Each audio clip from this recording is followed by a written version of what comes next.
నీ జీవితంలో కూడా దేవుని స్థానాన్ని ఆక్రమించే దూడ ఏది? ఒకసారి ఆలోచించే. నీకున్న డబ్బా, నీకున్న పేరా, నీకున్న అందమా, నీకున్న హోదా, నీకున్న రాజకీయ బలమా, నీకున్న కులబలమా, లేదా నీ సేవా జీవితం, what ever it may be, ఈ రోజున దేవుని స్థానాన్ని ఆక్రమించేది ఏదైనా కూడా విగ్రహారాధనే. దేవుడు దేన్నైనా క్షమిస్తాడేమో కానీ విగ్రహారాధన అసలు క్షమించడు. ఈరోజు నీ జీవితంలో ఏది విగ్రహంగా మార్చబడింది? ఒక విషయం బాగా గమనించు ప్రియ సహోదరి సహోదరుడా.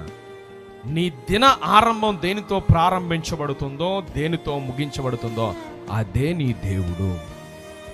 ఈ రోజున నీ దిన ప్రారంభము, నీ రోజు ప్రారంభం ప్రార్థనతో ప్రారంభించబడితే, ప్రార్థనతో ముగించబడితే యేసయ్యే నీ దేవుడు. ఒకవేళ నీ దిన ప్రారంభము దేవుడు కాకుండా దేనితో ప్రారంభించబడినా అదే నీ దేవుడు. చాలా జాగ్రత్త. దేవుడు దేనిని క్షమిస్తాడేమో కానీ విగ్రహారాధన క్షమించాడు.